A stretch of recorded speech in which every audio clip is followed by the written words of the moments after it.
रामकृष्ण हरी मंडळी, श्री स्वामी समर्थ. येत्या 25 जुलैला म्हणजे शनिवारी आलेली आहे आषाढी एकादशी. आषाढ महिन्याच्या शुक्ल पक्षातील एकादशीला देवशयनी एकादशी किंवा आषाढी एकादशी असं म्हणतात. हा दिवस धार्मिक आणि आध्यात्मिकदृष्ट्या खूप महत्त्वाचा मानला जातो. या दिवशी देव निद्रुस्त होतात, म्हणजे योग निद्रेमध्ये जातात अशी धार्मिक मान्यता आहे.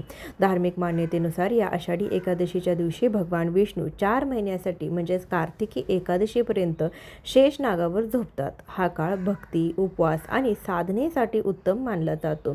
वारकरी संप्रदायामध्ये या दिवसाला अनन्यसाधारण असं महत्त्व दिलं जातं. आषाढ शुद्ध एकादशीला पंढरपुरात चंद्रभागेच्या तीरावर वारकऱ्यांचा महासंगम होतो. हे पायी चालणे म्हणजे शारीरिक आणि मानसिक तप मानले जाते.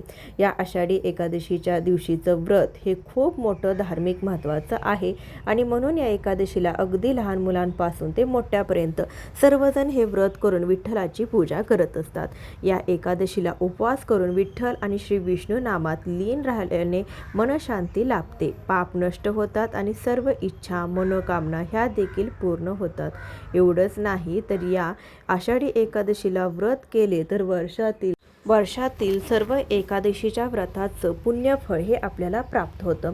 आषाढी एकादशीचा दिवस हा खूप महत्त्वाचा आणि शुभ मानला जातो आणि म्हणून या आषाढी एकादशीच्या दिवशी एक चूक आपल्याला अजिबात करायची नाही. काय होतं की आपल्याला भरपूर वेळा काही गोष्टी या माहीत नसतात आणि आपल्याकडून या पवित्र दिवशी काही ना काही या चुका होऊन जातात आणि जर आपल्याला या एकादशीचं पुण्यफळ पाहिजे असेल तर आपण या चुका अजिबात करू नयेत.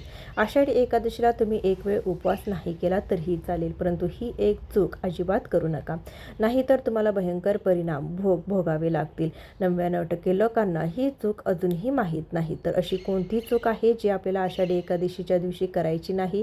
या दिवशी कोणत्या नियमांचे पालन करायचं आहे याबद्दलची संपूर्ण माहिती या व्हिडिओमध्ये मी तुमच्यासोबत शेअर करणार आहे. त्यामुळे तुम्ही हा व्हिडिओ स्किप न करता शेवटपर्यंत आवर्जून पहा. चॅनलवरती नवीन असाल तर सबस्क्राईब करा. असेच माहितीपूर्ण नवनवीन व्हिडिओज पाहण्यासाठी बेल आयकॉनलाही प्रेस करा, म्हणजे जेव्हा कधी मी नवीन व्हिडिओज अपलोड करेन त्याचं नोटिफिकेशन सर्वात अगोदर तुम्हाला भेटेल आणि तुम्ही एक पण व्हिडिओ हा मिस करणार नाही. तसेच कमेंट बॉक्समध्ये ओम नमो भगवते वासुदेवाय नमः किंवा जय हरी विठ्ठल हा मंत्र नक्की लिहा, जेणेकरून भगवान विष्णूंचा कृपा आशीर्वाद हा तुमच्यावर आणि तुमच्या कुटुंबावर सदैव राहील. तसेच व्हिडिओला एक हाईप देखील द्या. पहा, आपल्या हिंदू धर्मामध्ये एकादशीचं महत्त्व हे खूप मोठं आहे. एकादशी ही अतिशय पवित्र तिथी मानली जाते.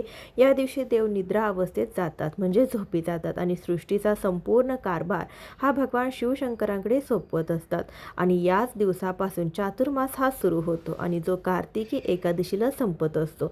आता या आषाढी एकादशीचा प्रारंभ 24 जुलैला सकाळी 9:13 होणार आहे आणि समाप्ती 25 जुलैला सकाळी 11:34 होणार आहे. उदय तिथीनुसार 25 जुलैला म्हणजे शनिवारी आपल्याला व्रत करायचं आहे. एकादशीचे जे काही नियम आहेत किंवा ज्या काही सेवा आहेत, जे काही उपाय आहेत, तर ते सुद्धा आपल्याला 25 जुलैलाच करायचं आहे. व्रत पारण म्हणजे उपवास सोडण्याची वेळ ही 26 जुलैला पहाटे 5:46 पासून ते 8:31 पर्यंत आहे. तर या वेळेमध्ये तुम्ही व्रताचं पारण जे आहे तर ते सोडवू शकता, म्हणजे आषाढी एकादशीचा व्रत उपवास सोडवू शकता. आषाढी एकादशीचं व्रत हे आपल्याला संपूर्ण दिवसभर आणि रात्रभर करायचं असतं आणि दुसऱ्या दिवशी हे व्रत सोडायचं असतं. तर या व्रताचं शुभ फळ जे आहे तर ते आपल्याला प्राप्त होत असतं. बऱ्याच वेळा काय होतं, काही जण दिवसभर व्रत करतात आणि संध्याकाळी व्रत सोडून देतात. तर तुम्ही असं अजिबात करू नका. ही एक चूक जी आहे तर ती तुम्हाला अजिबात करायची नाही. शक्य असेल तर घरात जी काही थोडी छोटी मुलं असतील, मोठी मुलं असतील, तर त्यांनी हे व्रत करणं त्यांना शक्य असेल तर त्यांनी सुद्धा हे व्रत जे आहे तर ते करायला सांगायचं आहे. आता या दिवशी अशा काही चुका ज्या आहेत तर त्या आपल्याला अजिबात करायच्या नाहीत.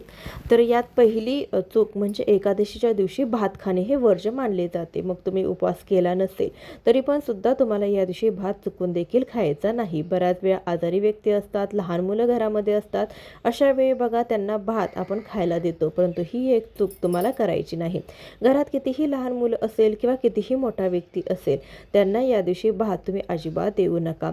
या दिवशी फक्त भातच नाही तर तांदळापासून जे काही पदार्थ बनवले जातात ते सुद्धा या दिवशी सेवन केले जात नाहीत.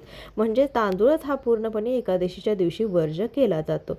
आता एकादशी तिथी ही 24 जुलैला सकाळी 9:03 सुरू होणार आहे. तर या तिथी सुरू झाल्यापासून आपल्याला तांदूळ हा पूर्णपणे वर्ज्य करायचा आहे. 25 जुलैला रविवारी आपण हे व्रत सोडणार आहोत. तर तेव्हा आपल्याला तांदूळ हा खायचा आहे. तसेच या दिवशी मांसाहार हा चुकून देखील करायचा नाही. तसेच या दिवशी कांदा लसूण यापासून किंवा नशेपासून दूर राहावे. मग तुम्ही मद्यपान देखील या दिवशी करायचं नाही. 24 जुलैपासून तुम्हाला मांसाहार हा वर्ज्य करायचा आहे की हा जो दिवस आहे तर त्या दिवशी देखील एकादशी मध्येच मोजला जातो. म्हणजे दशमी तिथीपासूनच एकादशीचे व्रत हे सुरू होते. या दिवशीपासूनच एकादशी सुरू होते. म्हणून या दिवशी आपल्याला चुकूनही मांसाहार कांदा लसूण याचं सेवन करायचं नाही. कांदा लसूण हे तामसिक पदार्थ मानले जातात. जेव्हा या दिवशी आपण या पदार्थांचे सेवन करतो तेव्हा कुठेतरी त्याचा नकारात्मक परिणाम हे आपल्या स्वतःवरती येत असतो आणि आपल्याला भोगावे लागत असतात. तसेच या दिवशी कोणालाही अपशब्द बोलू नका, कोणतेही प्राण्याची हिंसा करू नका. अगदी छोटी मुंगी असेल, किडा असेल तिचे देखील या दिवशी आपण हिंसा करू नये, कारण की आपल्याला त्याचं पाप लागत असतं. आषाढी एकादशीच्या दिवशी भांडणं वादविवाद सुद्धा करू नका. बाहेरचं नाही तर घरामध्ये देखील आपल्याला भांडण करायचं नाही. अगदी तुमची छोटी मुले असतील तर त्यांना देखील या दिवशी ओरडायचं नाही किंवा त्यांना सुद्धा सांगायचं आहे घरात भांडण करू नका. कारण की बघा, आपली जी वास्तू आहे तर ती नेहमी तथास्तु म्हणत असते. आपण जे काही बोलतो तेच आपल्यासोबत घडत असतं. ज्या गोष्टीची काळजी तुम्हाला आवर्जून घ्यायची आहे. जर आपण या पवित्र दिवशी आपल्या घरात काही नकारात्मक बोललो तर आपल्याबाबत देखील नकारात्मक गोष्टी ह्या घडत असतात. जर आपण एखादी चांगली गोष्ट बोललो तर आपल्यासोबत चांगली गोष्ट जी आहे तर ती घडत असते. आणि म्हणूनच हा एक नियम तुम्हाला अवश्य पाळायचा आहे. आता पुढची चूक जी आहे तर ते खूप जण कळतात. कळत नकळत ही चूक जी आहे तर ते आपल्याकडून होत असते, परंतु ती आता आपल्याला करायची नाही. तर या दिवशी तुळशीची पानं जी आहे तर ते अजिबात तोडायची नाहीत. जर तुम्हाला तुळशीची पानं ही पूजेसाठी लागणार असाल तर आदल्या दिवशी म्हणजे 24 जुलैला एकादशी तिथी सुरू होण्याआधीच तोडून तुम्हाला ठेवायची आहेत. 25 जुलैला पूजेमध्ये तुम्ही वापरू शकता, कारण की तुळशीची पानं ही कधीच शिळी होत नाहीत. म्हणून तुम्ही ती 2 दिवस अगोदर तोडून ठेवली तरीसुद्धा चालेल. जर नाहीच लक्षात राहिलं तर या दिवशी मार्केटमध्ये भरपूर तुळशीची पानं विकायला असतात. या दिवशी जेव्हा आपण फुलं विकत आणतो तेव्हा तुळशीपत्रसुद्धा तुम्ही विकत आणू शकता.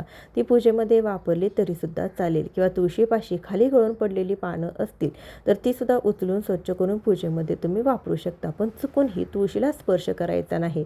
तुळशीला जल अर्पण करायचं नाही. तुळशीचं पानसुद्धा तोडायचं नाही. तुळशीची पूजा करताना आपल्याला तुळशीला स्पर्श होणार नाही या गोष्टींची काळजी आपल्याला घ्यायची आहे. कारण या दिवशी माता तुळशी आपल्या हरीसाठी व्रत करत असते. तर आपल्याकडून या चुका झाल्या तर तिच्या व्रतामध्ये अडथळे येतात आणि त्याचे वाईट परिणाम जे आहेत तर ते आपल्या कुटुंबाला भोगावे लागत असतात. म्हणून ही एक चूक आहे, ती देखील तुम्हाला 100% आवर्जून टाळायची आहे. चुकूनसुद्धा ही चूक आपल्याकडून होणार नाही याची काळजी आपल्याला घ्यायची आहे. त्याचबरोबर या दिवशी आपल्याला नखे केस देखील कापायचे नाही, दाढी करायची नाही. या गोष्टींची सुद्धा काळजी आपल्याला घ्यायची आहे.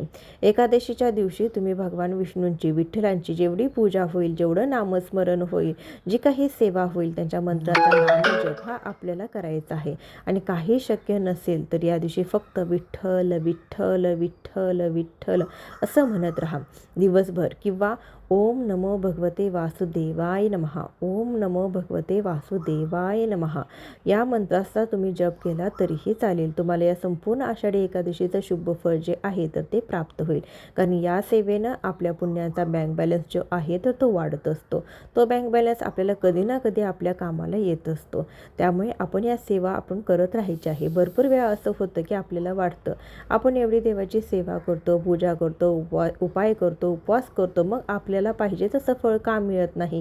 तर अशा वेळी आपण जी काही वाईट कर्म केलेली असतात त्या कर्माचं फळ फिटेपर्यंत आपल्याला त्या सेवेचं फळ मिळत नाही. एकदा की आपल्या वाईट कर्माचं फळ फिटलं की नक्कीच आपण जी काही सेवा करतो त्याचं फळ हे आपल्याला निश्चितच मिळत असतं. त्यामुळे ही सेवा तुम्ही करत राहा, भगवान विष्णूंचं नाव घेत राहा. तर या दिवशी आपण ओम नमो भगवते वासुदेवाय नमः या मंत्राचा जास्तीत जास्त जप करायचा आहे. त्याचबरोबर भगवान विष्णूंच्या विष्णू सहस्रनामाचा सहस्रनामाचं पठण देखील करू शकता. एक श्लोकी विष्णू सहस्रनाम देखील तुम्ही पठण करू शकता. लिहिता येत नसेल, वाचता येत नसेल तर तुम्ही श्रवण देखील केलं तरीसुद्धा चालेल. त्याचबरोबर या एकादशीच्या दिवशी अजून एक चूक जी आहे तर ती आपल्याला करायची नाही, तर ती म्हणजे या दिवशी आपल्याला काळ्या रंगाचे वस्त्र परिधान करायचं नाही. अगदी काळ्या रंगाच्या बांगड्या देखील या दिवशी तुम्ही परिधान करू नका. भरपूर वेळा असं होतं की मॅचिंगच्या नादामध्ये आपल्याकडून या चुका होऊन जातात, ते आपल्याला कळत देखील नाही. त्यामुळे या दिवशी तुम्ही काळ्या रंगाचे वस्त्र, काळ्या रंगाच्या बांगड्या, काळ्या रंगाचे कपडे, काळ्या रंगाची टिकली या दिवशी चुकूनही लावू नका. तुम्ही या दिवशी पिवळ्या रंगाचे वस्त्र परिधान करू शकता. पिवळा रंग हा भगवान विष्णूंचा आवडता रंग आहे. त्यांना पिवळ्या रंगाची वस्त्र ही अत्यंत प्रिय आहेत, म्हणून या दिवशी तुम्ही पिवळ्या रंगाचं वस्त्र परिधान करू शकता. लाल रंगाचं वस्त्र देखील तुम्ही परिधान करू शकता. तसेच या दिवशी भगवान विष्णूंना पिवळ्या रंगाची फुलं आवर्जून अर्पण करा. तुळशीपत्रसुद्धा अर्पण करायचं आहे, कारण की तुळशीपत्राशिवाय भगवान विष्णूंची पूजा, विठ्ठलाची पूजा, सेवा ही पूर्ण होतच नाही. तुळशीशिवाय त्यांची पूजा पूर्णपणे पूर्ण मानली जाते. म्हणून तुम्ही मंदिरात पूजा करा किंवा घरात पूजा करा, पण तुळशीपत्र हे नक्कीच अर्पण करा. विठ्ठलाची मूर्ती नाही, भगवान विष्णूंची मूर्ती नाही, हरकत नाही. बाळकृष्णांची मूर्ती ही आपल्या प्रत्येकाच्या घरात असते, तर तिची पूजा तुम्ही केली तरीसुद्धा चालेल, कारण की देव हा एकच आहे. त्याची रूपं जी आहे तर ती वेगवेगळी असतात. यासोबतच तुम्हाला या दिवशी इच्छापूर्तीसाठी एक उपाय सांगणार आहे, तर तो उपायसुद्धा आपल्याला या दिवशी करायचा आहे. 100% प्रभावी उपाय आहे इच्छापूर्तीसाठी. तुमच्या मनात एखादी इच्छा असेल आणि जर ती तुम्हाला भगवंताकडून पूर्ण करून घ्यायची असेल तर मग हा तुम्ही उपाय नक्कीच केला पाहिजे. हा उपाय तुळशीच्या पानांचा आहे, म्हणून आपल्याला तुळशीपत्र लागणार आहेत. मग तुम्ही तुळशीपत्र सांगितल्याप्रमाणे आदल्या दिवशी तोडून ठेवा. विकत आणा किंवा खाली पडलेली असतील तर ते सुद्धा तुम्ही घेऊ शकता. तुमच्याकडे एक तुळशीपत्र असेल तरी देखील चालेल, किंवा 11 तुळशीपत्र असतील तरीसुद्धा चालेल, किंवा 108 तुळशीपत्र तुम्ही घेतली तरीसुद्धा चालते. तुळशीपत्र घेतले की आपल्या देवघरामधील देवांचा जो दिवा आहे तो आपल्याला लावून घ्यायचा आहे. आसन घालायचं आहे, आसनावरती बसायचं आहे, तुळशीपत्र स्वच्छ करायचं आहे, भगवान विष्णू माता लक्ष्मीची पूजा करून घ्यायची आहे. तुळशीपत्र हे आपल्या हातामध्ये ठेवायचं आहे आणि भगवान विष्णूंच्या समोर बसून आपल्याला विष्णू सहस्रनामाचं पठण करायचं आहे. त्यानंतर आपली इच्छित मनोकामना व्यक्त करून हे तुळशीपत्र भगवान विष्णूंच्या समोर तुम्हाला अर्पण करायचं आहे. यानंतर तिथेच त्यांच्यासमोर बसून तुम्हाला ओम विष्णवे नमः या मंत्राचा 108 वेळा जप करायचा आहे आणि पुन्हा आपली एकदा इच्छित मनोकामना व्यक्त करायची आहे. अशा पद्धतीने हा उपाय करायचा आहे.